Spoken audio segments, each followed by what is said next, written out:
আসসালামু আলাইকুম। আপনারা দেখছেন আপডেট বাংলাদেশ, আর সাথে রয়েছি আমি রুবেল। অবশেষে হামজার হোম অভিষেকের জন্য প্রস্তুত হচ্ছে জাতীয় স্টেডিয়াম। ইতিমধ্যে বাংলাদেশের লাল সবুজ জার্সিতে অভিষেক হয়ে গেছে ইংলিশ লিগ খেলা ফুটবলার হামজা দেওয়ান চৌধুরীর। অ্যাওয়ে ম্যাচ দিয়ে লাল সবুজ জার্সি পরা হামজা এখন হোম অভিষেকের ক্ষণ গুনছেন। আগামী 10 জুন সিঙ্গাপুরের বিপক্ষে হোম ম্যাচ বাংলাদেশের, আর এই ম্যাচ দিয়েই জাতীয় স্টেডিয়ামে ফুটবল ফিরবে বলে আশা করা যাচ্ছে। দর্শকের আসন সারিতে রঙিন চেয়ার, উপরে দেওয়া হয়েছে শেড, বসেছে অত্যাধুনিক জায়ান্ট স্ক্রিন সহ স্পেনের মাদ্রিদ থেকে আনা ফ্লাড লাইট। জাতীয় স্টেডিয়াম নতুন নামের সাথে চিত্রটাই পাল্টে গেছে সম্পূর্ণরূপে। ক্রীড়া উপদেষ্টা থেকে আশ্বাস তো পাওয়া যাচ্ছে, তবে বাস্তবে স্টেডিয়াম সংস্কার কাজের অগ্রগতি কতটুকু আমাদের আজকের আয়োজনে তুলে ধরব এর সব কিছুই, তাই শেষ পর্যন্ত আমাদের সঙ্গেই থাকুন। আমাদের আজকের ভিডিওটি স্পন্সর করেছে অনলাইন বাংলা স্কুল। পৃথিবীর বিভিন্ন দেশ থেকে প্রবাসী শিশুরা এখানে বাংলা ভাষা শিখে থাকে। বিস্তারিত জানতে ভিজিট করুন onlinebanglaschool.com। তাদের ওয়েবসাইটের লিংক পেয়ে যাবেন ডেসক্রিপশন বক্সে। দীর্ঘ সময় ধরে চলতে থাকা দেশের ইতিহাস ঐতিহ্য বহন করা জাতীয় স্টেডিয়ামের পুরনো রূপ বদলে রূপ নিয়েছে আন্তর্জাতিক মানের স্টেডিয়ামে। যদিও এর সংস্কার কাজ নিয়ে রয়েছে নানা আলোচনা সমালোচনা, তবে আলোচনা সমালোচনা যাই থাক না কেন, বাইতুল মোকাররমের পাশ ঘেঁষা এই স্টেডিয়ামের নতুন রূপ এবার আপনাকে মুগ্ধ করবেই। প্রায় 1 মাস পর আজ এসে দেখতে পাচ্ছি স্টেডিয়ামের শেড বসানোর কাজটি সম্পূর্ণরূপে দৃশ্যমান হয়েছে। আমরা গত মাসে যখন এখানে এসেছিলাম তখন অনেকটা জায়গাতেই শেডের কাজ বাকি ছিল, তবে 1 মাসের ব্যবধানে সেই কাজটি শেষ হয়েছে দেখে ভালোই লাগছে। এরকমই যদি কাজের গতি থাকতো তাহলে হয়তো 3-4 বছর লাগতো না এই স্টেডিয়ামের সংস্কার কাজটি শেষ করতে। স্টেডিয়ামের চেহারা বদলে দেওয়া এই শেডের জন্য প্রথমে বরাদ্দ ছিল 29 কোটি টাকা, পরে তার সাথে যোগ হয়েছে আরও 10 কোটি, অর্থাৎ সব দিয়ে এই শেড পরিবর্তনের জন্য লেগে গিয়েছে প্রায় 39 কোটি টাকার মতো। অন্যদিকে গ্যালারির সব পুরনো চেয়ারগুলো খুলে ফেলা হয়েছে, সেখানে বসানো হয়েছে নতুন চেয়ার। জানা গিয়েছে গ্যালারিতে ইতিমধ্যে 30,000 দেশি চেয়ার বসানো হয়েছে। এছাড়া ভিআইপি গ্যালারিতেও বসানো হয়েছে 5,000 বিদেশি চেয়ার। চেয়ারগুলো লাল রং সহ আরও 2টি রঙের সুন্দর বিন্যাসে স্টেডিয়ামটির সৌন্দর্য পেয়েছে অনন্য মাত্রা। এই স্টেডিয়ামের পুরনো কাঠামো ঠিক রেখেই চলেছে সংস্কার। পুরনো জায়ান্ট স্ক্রিন খুলে বসানো হয়েছে নতুন এলইডি স্ক্রিন, আবার বসানো হবে ডিজিটাল বিজ্ঞাপন বোর্ডও। এই স্টেডিয়ামের বড় চমকগুলোর মধ্যে একটি হচ্ছে এর ফ্লাড লাইট। নতুন লাইট আনা হয়েছে স্পেনের মাদ্রিদ থেকে। এবার আর মেটাল হ্যালাইড লাইট নয়, লাগানো হয়েছে ফিলিপস ব্র্যান্ডের এলইডি ফ্লাড লাইট। এর জন্য শুরুতে 14,000 কোটি টাকার বাজেট থাকলেও সেটি এসে ঠেকেছে 29 কোটি টাকায়।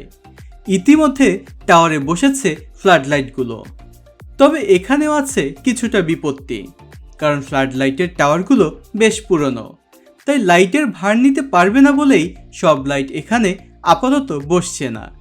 কিছু লাইট টাওয়ার আর কিছু লাইট বসানো হবে শেডের ক্যানোপিতে বসানো নিয়ে শঙ্কা থাকলেও বুয়েটের বিশেষজ্ঞ দল তা নিয়েও ছাড়পত্র দিয়েছেন। এই স্টেডিয়ামের সবচেয়ে বড় চ্যালেঞ্জটা ছিল ফুটবল পিচ নিয়ে, যেখানে সামান্য বৃষ্টিতে মাঠ খেলার অযোগ্য হয়ে পড়ত।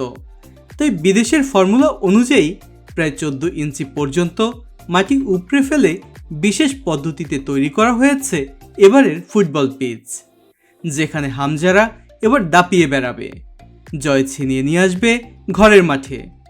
মাঠের ঘাস নিয়েও কাজ করছে কর্তৃপক্ষ, জানা গিয়েছে সেটিও খেলার আগেই ঠিক হয়ে যাবে।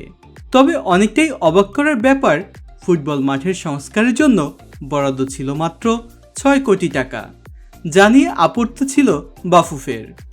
বলেছিল তাদের চাহিদা অনুযায়ী হয়নি সংস্কারের কাজগুলো। মাঠের সীমানা ও অ্যাথলেটিক ট্র্যাকের মধ্যে অপর্যাপ্ত দূরত্ব এবং মাঠে পানি দেওয়ার ঝুঁকিপূর্ণ যন্ত্র নিয়েই বেশি আপত্তি ছিল দেশের ফুটবলের এই নিয়ন্ত্রণ সংস্থার। জানা গিয়েছে জাতীয় ক্রীড়া পরিষদ ঝুঁকিপূর্ণ যন্ত্র সরিয়ে 12টি পয়েন্টে পপ আপ সিস্টেম করে দেওয়ার সিদ্ধান্ত নিয়েছে। সবকিছুতেই উন্নতির ছোঁয়া, লেগেছে নতুনত্ব। দুই দলের ফুটবলারদের জন্য প্যাভিলনে এসেছে আধুনিকায়ন। অ্যাথলেটিক ট্র্যাক, সাব স্টেশন, সরঞ্জাম স্থাপন, আধুনিক media centre, ticket counter, dope test room, medical chamber, VIP box, president box তৈরিতে নানা ধরনের আধুনিক সুযোগ সুবিধা ব্যবহার করা হয়েছে। রয়েছে অন্যান্য আরও অনেক সুবিধা। সব মিলিয়ে 80 কোটি টাকা বাজেটের এই প্রকল্পে নির্মাণ ব্যয় বেড়েছে 78 কোটি 50 লক্ষ টাকার মতো। সব মিলিয়ে যা এখন 158 কোটি 60 লাখ টাকা প্রায়। তবে দুরবস্থার নাম সময়, যা একটু আগেও বলেছি। সময় বাড়ার সাথে সাথে পাল্লা দিয়ে বেড়েছে টাকার পরিমাণ। যেখানে 2017 সালে 80 কোটি টাকা বাজেটে কাজ শুরু হয়ে কাজ শেষ হবার কথা ছিল 2019 সালে। এরপর প্ল্যানিংয়ে পরিবর্তন আনার ফলে বাজেট বেড়ে দাঁড়ায় 98 কোটি টাকায়। 2021 সালের মাঝামাঝিতে কাজ শুরুর পর 2022 ডিসেম্বরে শেষ হবার কথা ছিল সেই কাজের। এরপর আবার কাজের বাজেট বেড়েছে কাজ শেষ হবার সময়ও।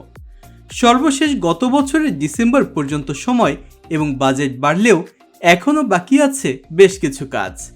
ধারণা করা হচ্ছে বাকি কাজ জুনের আগেই শেষ করতে পারবে কর্তৃপক্ষ, আর এরপরে গড়াবে ফুটবল ম্যাচ। ঢাকার ব্যস্ততম মতিঝিলে সমৃদ্ধ ঐতিহ্য নিয়ে মাথা উঁচু করে দাঁড়িয়ে থাকা অর্ধশতকের বেশি সময়ের সমৃদ্ধ ইতিহাসে ক্রিকেট, ফুটবলের পাশাপাশি Asia cup hockey, archery, athletics আয়োজনের উদাহরণ আছে এই স্টেডিয়ামটির। এই স্টেডিয়ামের কোল ঘেঁষেই চলে গিয়েছে দেশের প্রথম মেট্রো রেল লাইন MRT-6। যাত্রীরা যখন মেট্রো রেলে করে এই জায়গাটি পাড়ি দিচ্ছেন এবং এই স্টেডিয়ামের নতুন সৌন্দর্য দেখছেন, তখন আমি নিশ্চিত করে বলতে পারি তারা নিশ্চয়ই বিমোহিত হচ্ছেন এর নতুন সৌন্দর্য দেখে। আর আলোচনা সমালোচনা যাই থাক না কেন, অবশেষে মাঠে গড়াতে যাচ্ছে হামজাদের হাত ধরে ফুটবল ম্যাচ। আমরাও রয়েছি সেই প্রতীক্ষায়। বন্ধুরা, আমাদের আজকের ভিডিওটি কেমন লেগেছে জানাতে পারেন কমেন্টস করে। আমাদের এই ভিডিওটি আপনি ইউটিউব নাকি ফেসবুকে দেখছেন সেটিও কিন্তু কমেন্টস করে জানিয়ে দিতে পারেন। সেই সাথে যদি ভিডিওটি ভালো লেগে থাকে তাহলে বন্ধুদের সাথেও শেয়ার করুন। এছাড়া যারা নিয়মিত আমাদের ভিডিও দেখেন কিন্তু এখনও চ্যানেলটি সাবস্ক্রাইব করেননি, তারা সাবস্ক্রাইব করে পাশে থাকা বেল আইকনটি প্রেস করে দিন, যেন পরবর্তী ভিডিওর নোটিফিকেশনগুলো পেয়ে যান সবার আগে। আর যারা ইতিমধ্যে চ্যানেলটি সাবস্ক্রাইব করেছেন তাদেরকে জানাচ্ছি অসংখ্য ধন্যবাদ। যে যেখানেই থাকুন ভালো থাকুন, সুস্থ থাকুন। আজকের মতো আমি রুবেল বিদায় নিচ্ছি। আল্লাহ হাফেজ।